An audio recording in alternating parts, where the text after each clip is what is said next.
Días, muy buenos días a la ciudadanía que nos escucha y nos ve a través de Bacana. Un cordial saludo. Mire, en realidad el país hace agua por todos lados, es una pena, realmente es triste lo que está ocurriendo. No es tema de Loja, no es una desinstitucionalización, es un problema sistémico que obedece a razones sistémicas, yo decía, o sea, razones macro que están afectando al país a todo nivel. Lamentablemente, nosotros esperábamos, como ciudadanos, como ecuatorianos, algo distinto.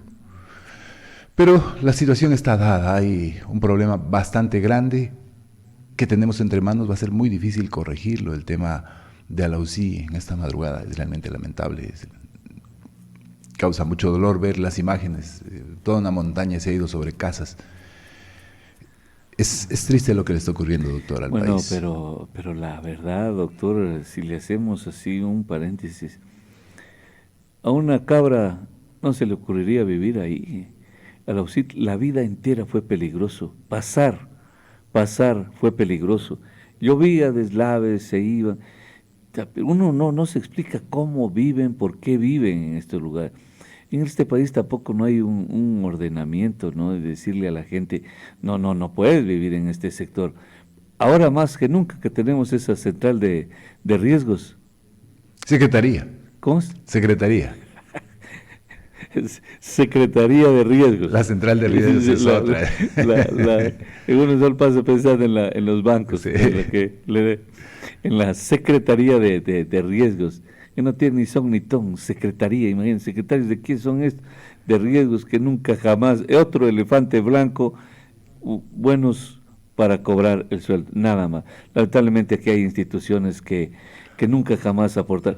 Váyase por la ruta Cuenca y vea lo de Belén, perdón, Carigán, esa ruta, desapareció la carretera. Literalmente ha desaparecido la carretera. Solo que ahí, como no es tanta pendiente, pues si se hunden las casas, pues la gente saldrá y no pasa nada, ¿no? No es como en Alausí, son montañas. Es vertical casi en algunos lados. Es vertical, sí. y aún así ahí viven.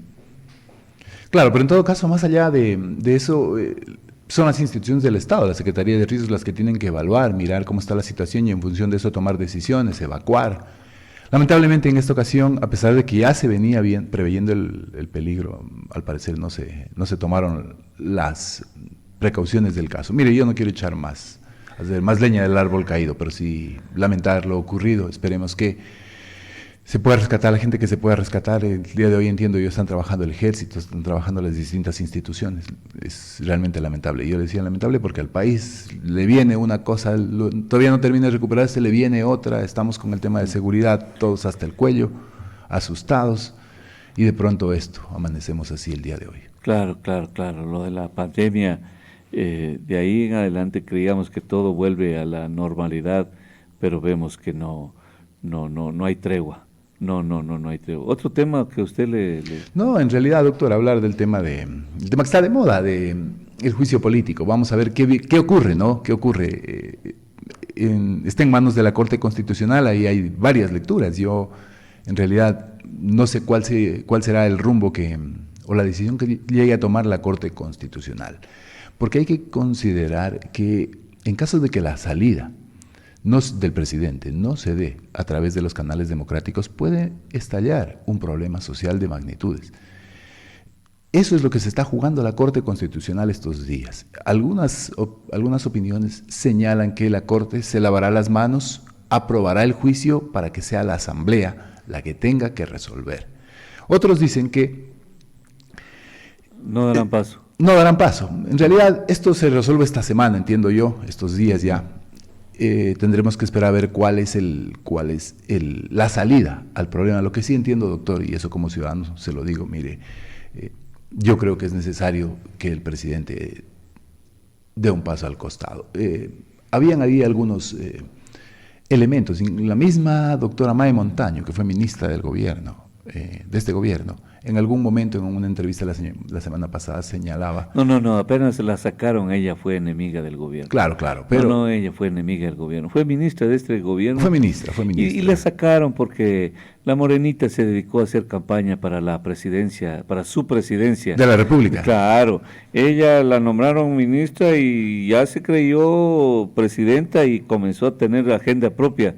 Le agradecieron los servicios y ahora obviamente como todos los gobiernos tiene una enemiga feroz.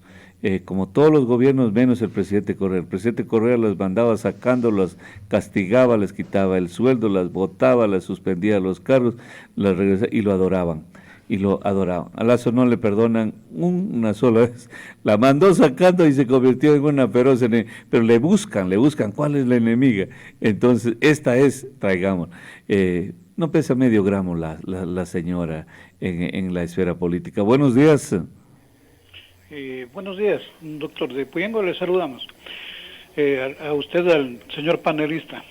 Y a nivel nacional también. Mi opinión... es, doctor, de que sacándolo al señor Guillermo Lasso, la situación del país va a empeorar, entonces la solución no es sacarlo al señor Lasso. La solución sería de mandarlos a la casa a estos señores asambleístas que están ganándose el sueldo adrede, porque esa es la única tarea que tienen ellos ahorita, es la única tarea. No se han cogido otro trabajo ahorita, solamente el juicio político a Lasso. Y todavía no lo pueden, pero ni plantear siquiera. No saben, o sea, dan puñetes de ciego, palos de ciego dan, doctor. Entonces eso nomás es mi simple opinión, doctor. Muchas gracias. ¿Cuánto tiene de popularidad Guillermo Lasso y cuánto tiene de popularidad la Asamblea? 9-11 creo que están ahí. ¿La Asamblea? Sí, casi empates. No, pues Lasso tiene el 28%, según esta encuesta de Click que la revisamos. Si tiene 28, reelijámoslo, doctor. No, aquí está, pues es la misma. Es que si usted tiene ese mismo dato, dice Fuerzas Armadas 51, estamos de acuerdo, punto 66, omitamos el decimal. Policía Nacional 41, Rafael Correa 38, Nebot 26, Isa 22, Lasso 21, Función Judicial 13, Asamblea Nacional 9. ¿Qué le parece eso?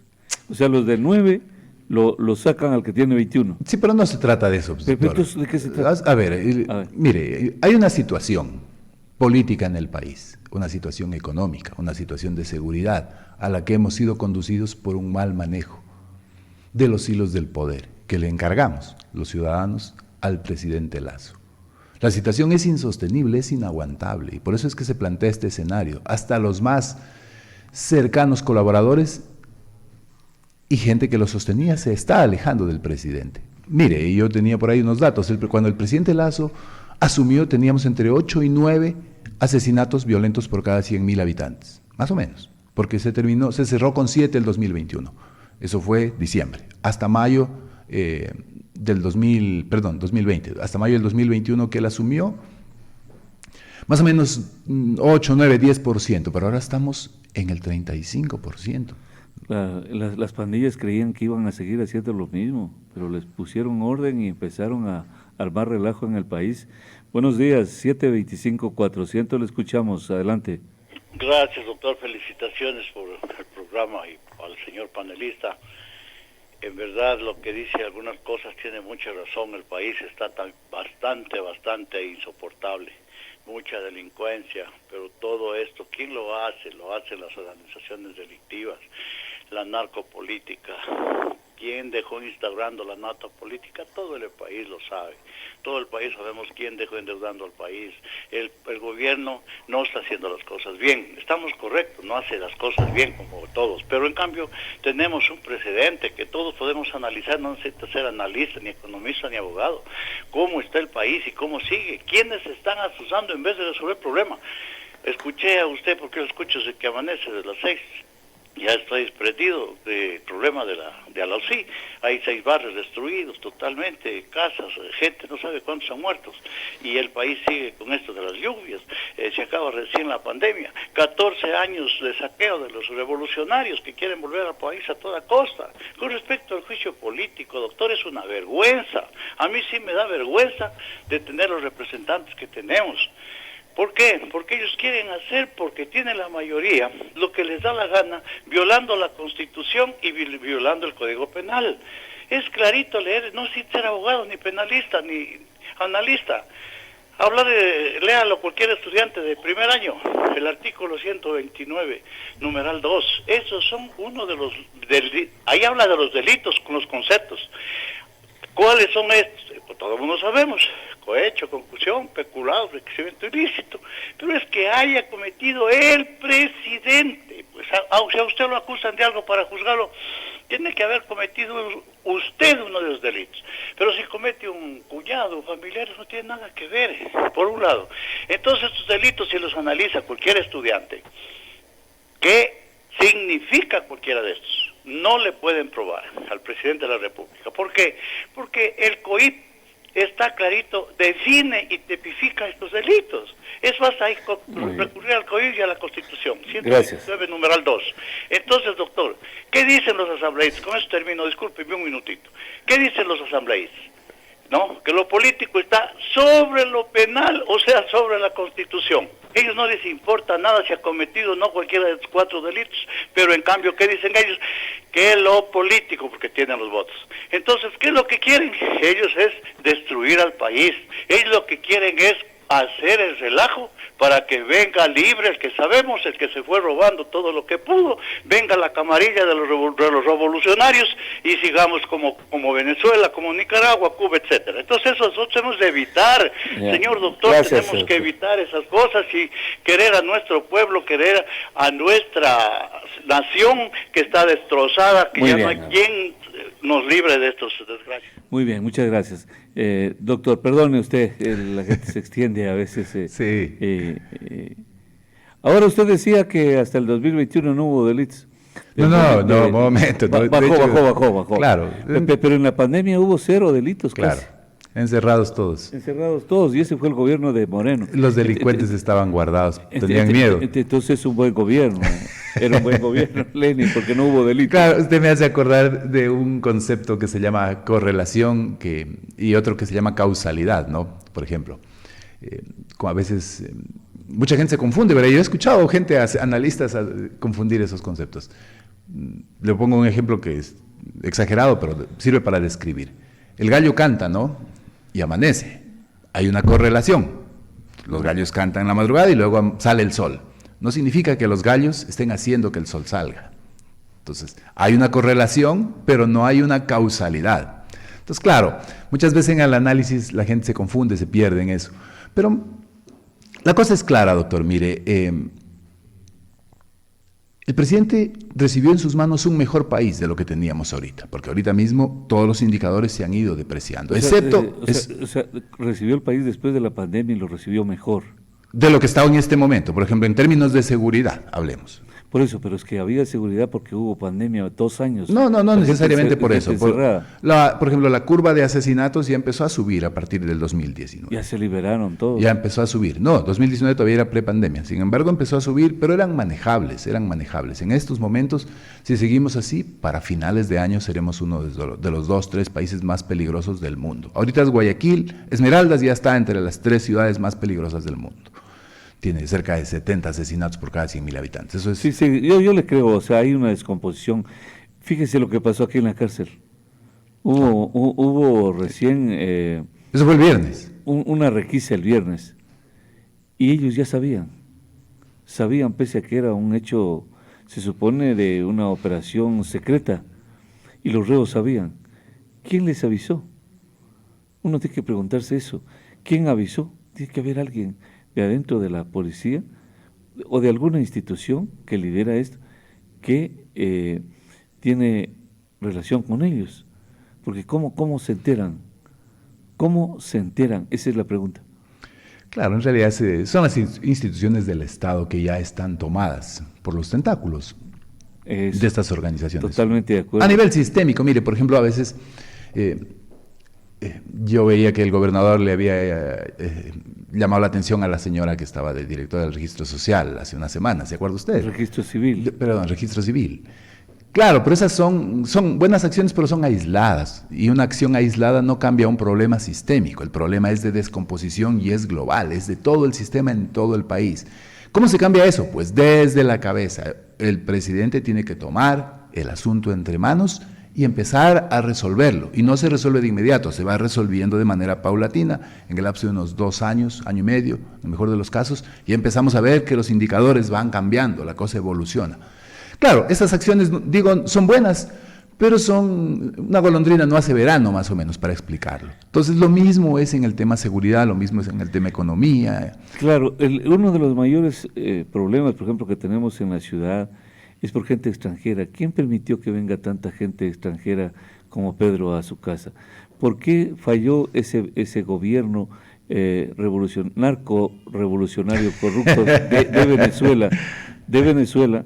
Y luego toda esa gente vino a todos los países, tienen problemas en toda América Latina, sí, doctor. Tienen problemas en el Perú, tienen problemas en Brasil, en Colombia, en el Ecuador, en Chile.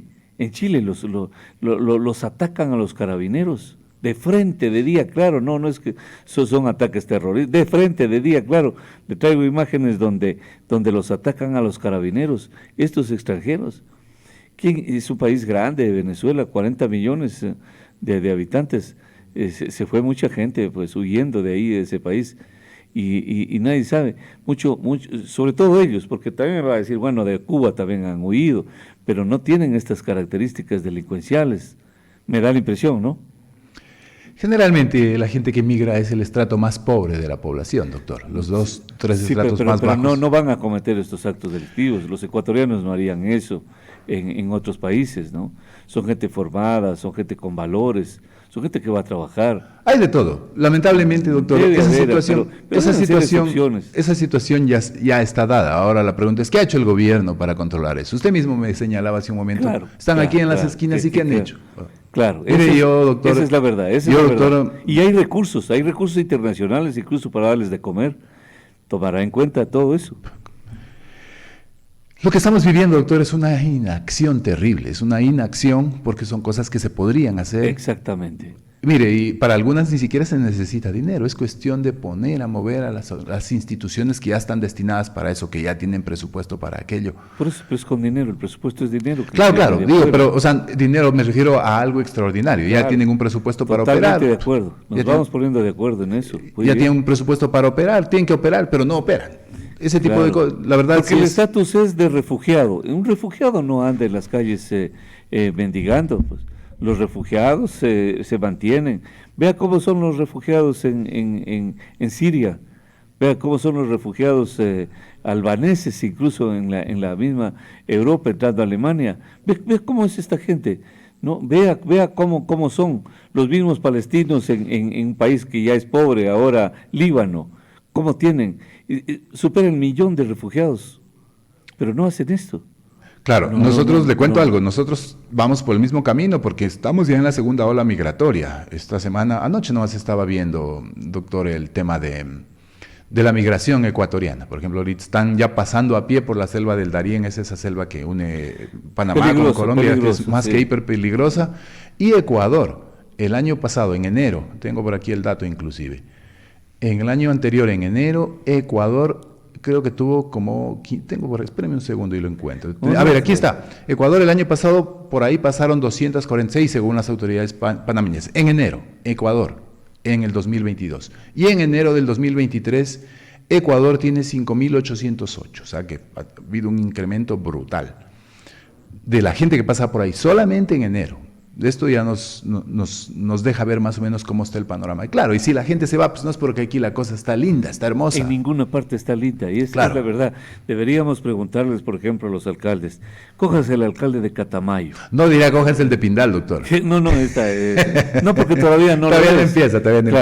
Entonces vea y diga, a ver, ¿cómo recibió usted este municipio?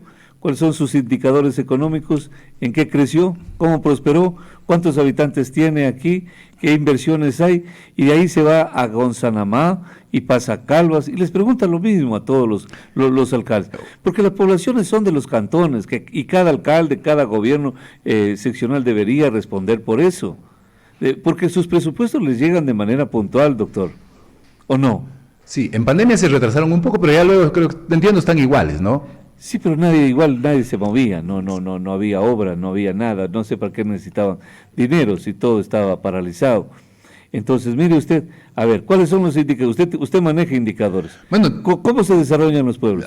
Bueno, si hablamos de desarrollo humano, aplicamos el sentido común: educación, salud e ingresos serían esos 3 indicadores. Pero en el caso de las municipalidades, de los GATS, parroquiales, cantonales, yo creo que habría que considerar algunos adicionales, por ejemplo, y que tienen que ver con pobreza por necesidades básicas insatisfechas, que es básicamente obras de infraestructura, alcantarillado. Y claro, y ese sí sería, por eso me alegró que usted lo mencione, esa sí sería una evaluación objetiva, que diga, a ver, este alcalde encontró esto aquí. Exacto. Y lo dejó acá. Exacto. Porque de otro modo, muchas veces nos hacen el 8, nos dicen, estamos haciendo esto. Ahí le ponen techo a una cancha, le ponen lámparas a una cancha, y eso creen que nos va a mejorar la vida. Pero hágame el favor, se lo acaban de bajar al gerente del BEDE. Llevaron gente... Doctor, Cuénteme. llevaron gente a Cuenca para gritar, abajo el gobierno, abajo el gerente del BEDE, queremos que nos den la plata, que no entreguen la plata. O sea, pidieron que se retrasen las obras de los pueblos. ¿Para qué? Para que el dinero les entreguen a ellos. Es como decir, era casi explícito. Estos se van a robar la plata ya a la hora de irse. Deje que nos robemos nosotros cuando recién estamos por entrar. Entonces no hay ninguna novedad con el alcalde de Pindal. Sí, él ha dicho lo que todos ya están haciendo. Si en Cuenca fue más evidente. Y vaya a ver qué alcaldes, 2 alcaldes de 2 cantones fronterizos, al igual que Pindal, hicieron ese escándalo en Cuenca y lo lograron. Porque el gobierno sensible, timorato como es... ¿Perdón? Timorato más bien. Sí, como es, no, rápido, que se vaya afuera, sí, guarden las platas para ellos, pobrecitos que están endeudados, que recién entran con deudas de la campaña que tienen que pagar. Entonces se institucionaliza la corrupción. ¿Cómo puede ser usted que ceda ante esa presión? ¿Cómo puede presionar? Si se roba hasta el último día, para eso están las instituciones de control. Contraloría. Para eso está la Contraloría, ¿no? Pero no, démosles gusto que se roben los nuevos hasta que llegue la Contraloría con el nuevo, ya todo se habrá consumado. Entonces, este es un pueblo de locos, doctor, así fácilmente no vamos. Necesitamos orden, doctor, necesitamos un liderazgo, una cabeza. Esperemos que... Pero es que no está llegando la gente preparada a estos lugares. Es lamentable. Y le cuento, mire, yo ahora viví una experiencia como candidato, ¿no? Usted también. Como usted sabe, estuve candidato. Solo a mí me pide que le cuente. Usted también cuenta. No, mire, en realidad fue súper interesante desde el punto de vista de aprender, de relacionarse con la gente, de estar recorriendo, mirando, proponiendo cosas. Súper interesante, claro, pero muchas veces uno va con la ilusión de querer... alfabetizar políticamente a mucha gente. Claro, al final del día eso es imposible porque no puede llegar a tanta gente, y normalmente, y esto tiene que ver incluso con algo del comportamiento de la mente del ser humano, a la gente le gusta lo sencillo. Mucha gente por ahí le dicen, mira, te vamos a poner techo a todas las canchas de la ciudad. Genial. Sabe en el fondo que es mentira, pero suena bonito y dice, yo voy contigo. Y aunque fuera cierto, sí. Él nunca va a jugar, nunca va a disfrutar, pero no importa. Pero entonces, considerando eso, y claro, y los politiqueros de toda la vida se saben perfectamente esas artimañas, ¿no? Y van directo al ofrecimiento demagógico, y al final muchas veces terminan teniendo éxito. Eso es, digamos, parte de la realidad del país. Contra eso es muy difícil luchar. Se puede luchar de manera sistémica mejorando el sistema de educación, pero eso tiene resultados en el largo plazo. Yo le debía un dato.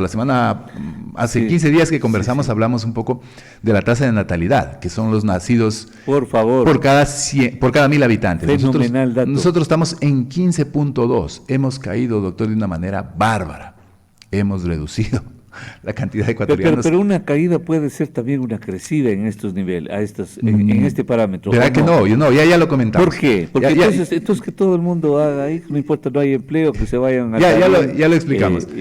Segundo, la tasa de fecundidad, que es el número de promedio de hijos que tiene una mujer en edad fértil en determinado momento, bajó a 2.05, estaba en 2.10, bajó a 2.9, bajó a 2.05, 2.09, perdón, bajó a 2.05. Y los estándares dicen que por debajo de 2.1 ya no se avanza a reemplazar la población y empiezan a haber problemas. Y aquí podemos mencionar algunos. Esto normalmente está atado al trabajo, al Producto Interno Bruto, pero hay otro que a nosotros nos preocupa mucho más, que tiene que ver con que la población se va envejeciendo. Y ahí entra, por ejemplo, el tema de la seguridad social, de las jubilaciones, que los nuevos trabajadores tienen que pagar, cotizar en el Seguro Social para mantener a los que ya se van. Pero si ya no hay muchos jóvenes... Eso pasa en Francia este rato, que han alargado quieren subir. Bueno, ya subieron la subieron. Sí, la edad de jubilación. Y ese pueblo reacciona, protesta, pero es que los gobiernos no están allá para caerle bien a nadie. Y allá nadie le dice, que dé un paso al costado Emmanuel Macron. No, pues los gobiernos son para resolver problemas, aunque les incendien, aunque se mueran ahí, pero revolcándose en el polvo de las derrotas de los pueblos, tienen que resolver problemas, tienen que enfrentarlos, porque si no, dicen las nuevas generaciones dirán, usted gobernó y no hizo nada, no resolvió este problema. Ahora no hay ni para los viejos, ni para los jóvenes, ni para nadie. Y eso es lo nadie. que pasa. Exactamente. Pasan los gobernantes, muchos de esos problemas permanecen ahí.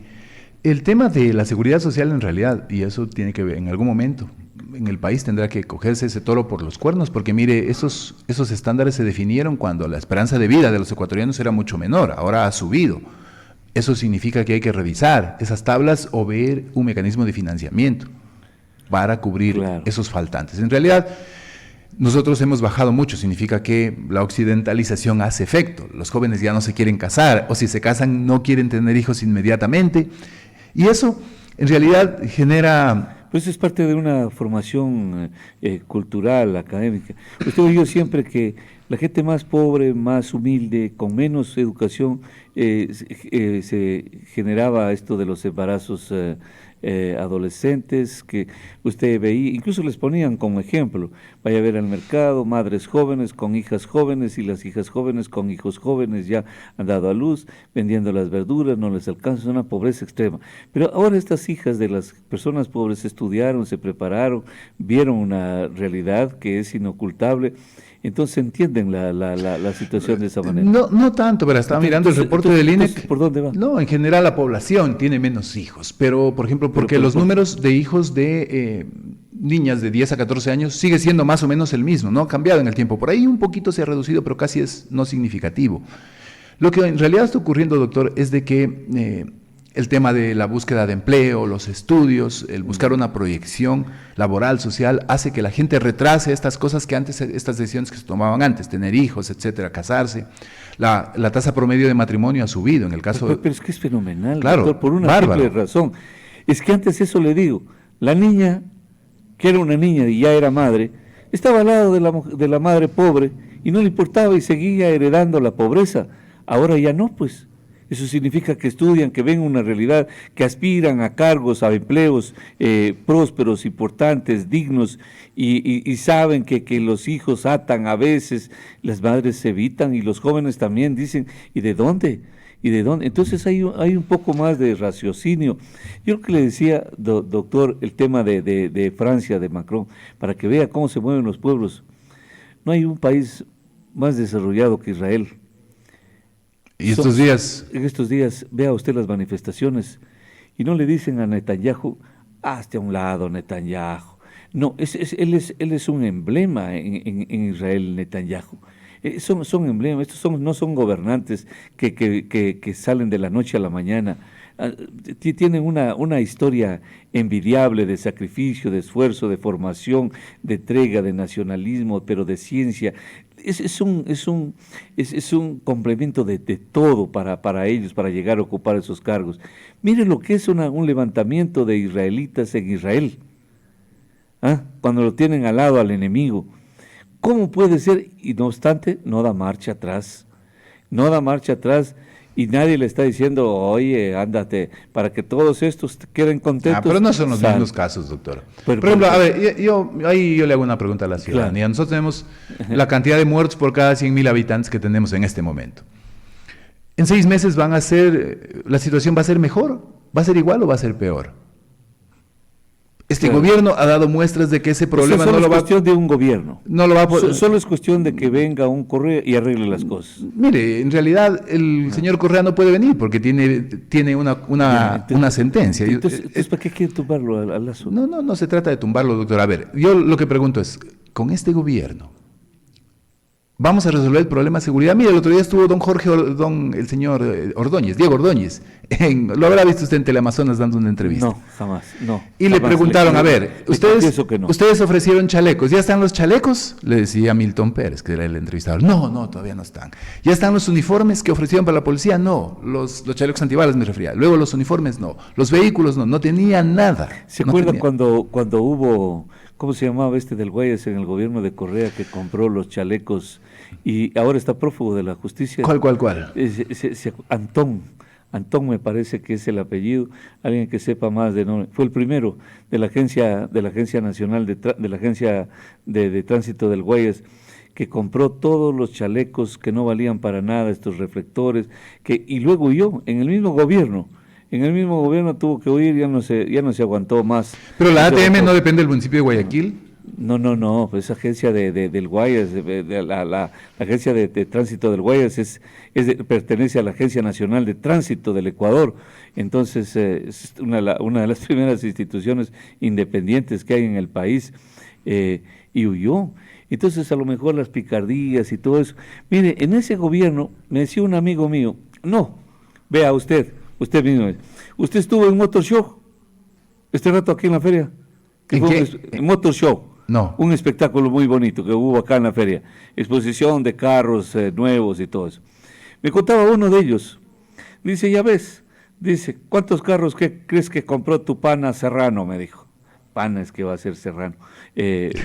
Digo, tu pana Serrano, ¿cuántos carros crees que compró marca Kia? Le digo, no tengo idea. Todos los que compró, ninguno valen. ¿Sabes ahora? El gobierno de Lazo nos está cotizando alrededor de 20.000 por lo pronto, 20.000 camionetas de esta marca, que no lo quiero decir. Fíjate, estamos ya, probablemente se las lleven todos, sin embargo nosotros, me explicaba, no vamos a dejar sin sobre todo esta provincia, que es la que más nos ha apoyado. Entonces, por todo lado se cuecen habas, no por todo lado se cuecen habas en el país. Ricardo Antón se llamaba y está prófugo de la justicia por la compra de chalecos.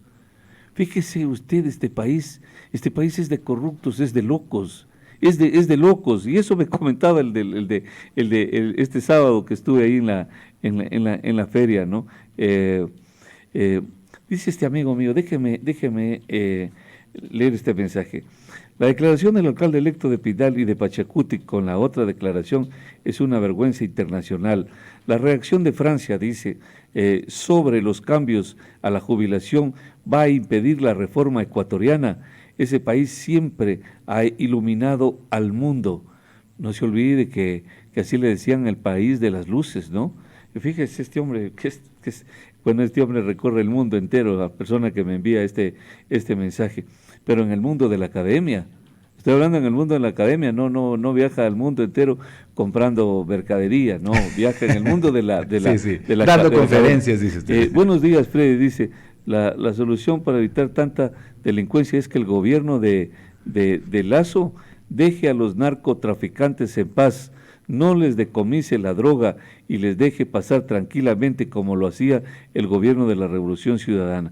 Y el nombre del ciudadano se llama Ricardo Antón, me dice también. Todo el mundo me apoya. Oiga, doctor, por ahí, contestando ese mensaje, a ver, Ya, lo que pasa es que a veces la gente habla cualquier cosa sin Sí, ser... así, eso. Mire, y claro, son opiniones, ¿no? Pero sí, yo creo que sí hay que aclarar algunas. O sea que el señor está diciendo que los de la DEA están locos.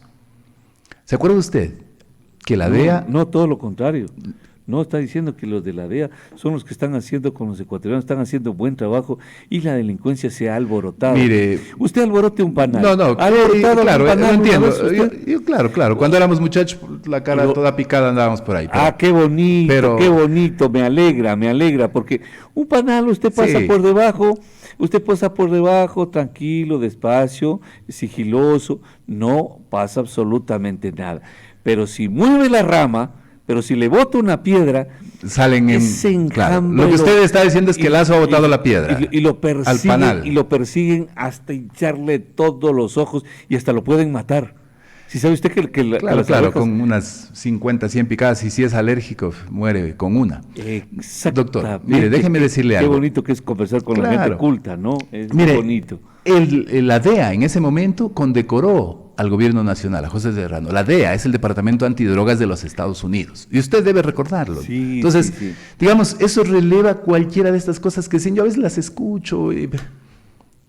Doctor, los sindicatos, mire, muchas veces nos A mí me dejamos han dicho, cuando te nombren a José Serrano, nunca jamás discutas de él.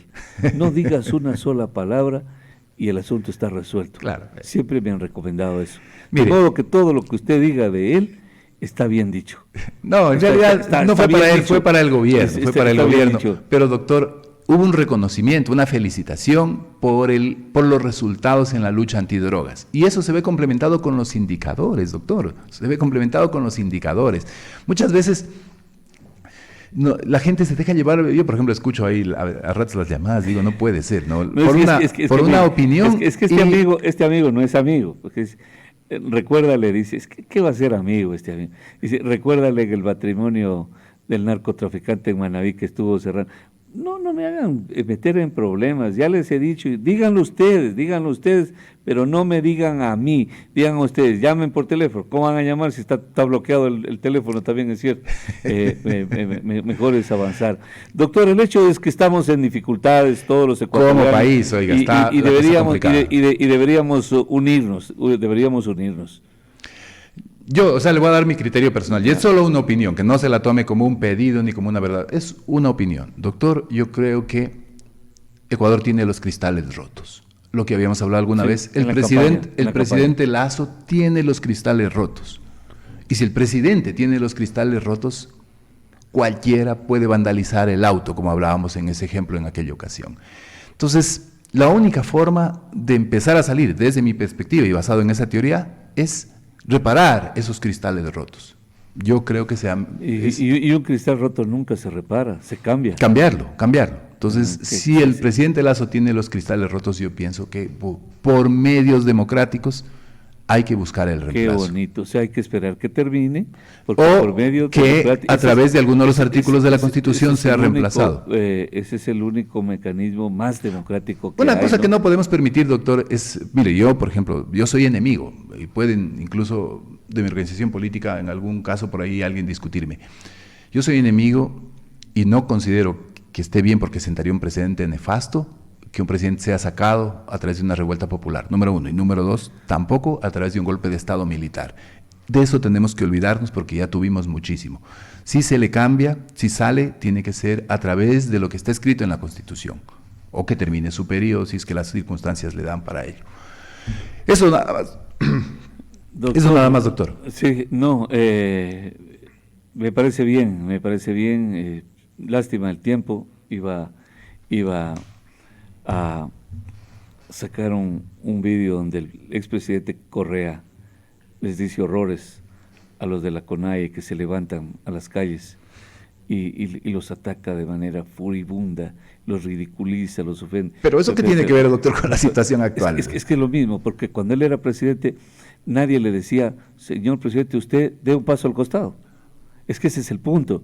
Él ofendía a los grupos, atacaba a los grupos, y vea usted a estos del MPD ahora, que son lamebotas del correísmo, véalos usted, si ahí dónde estaban, en qué guarida estaban metidos, tiene que buscar las guaridas, dónde estaban metidos. Los indígenas ciertamente que sí protestaron, salieron, miren cómo aguantaron, les quitaron hasta su propia casa, y lo que les dice el presidente Correa, lo que les dice el presidente Correa, vayan a mandar a su casa. Los tengo aquí, es lapidario. Doctor, ahí solo una cosa, a ver, verá. Y nadie le decía al presidente, doctor, váyase a su casa. Permítame lo un segundo. dejaron gobernar 10 años.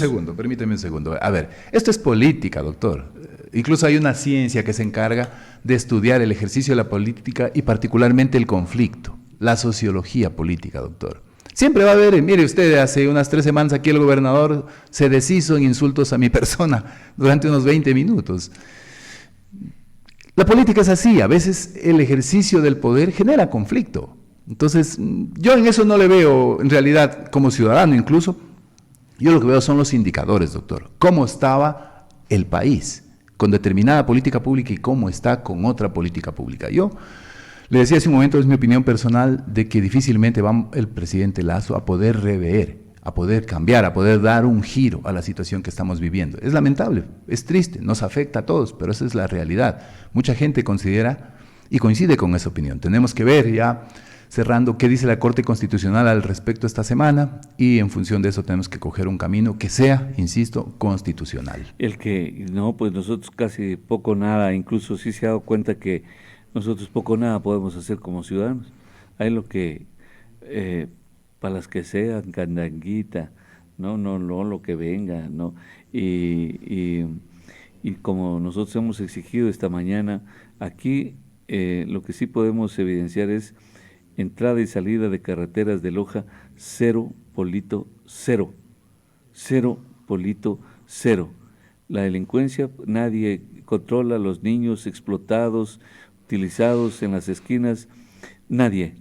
No sé si ojalá venga mañana el señor gobernador, creo que estaba previsto mañana agendada una entrevista con él y pueda responder todo lo que las quejas que están. Y luego nos dicen, hay que apoyar al gobierno, apoyen al gobierno, ¿no? Y lo único que se dedican es a meter cargos, y si no los meten también la gente les reclama que por qué no meten cargos. La cosa se pone bien difícil. Doctor, desconecté el teléfono, no sé si quiere escuchar de todas maneras. Cerremos, doctor, que ya cerremos. hay Un abrazo grande. Entonces, un fuerte abrazo, doctor. Nos hablamos otro día. Vamos.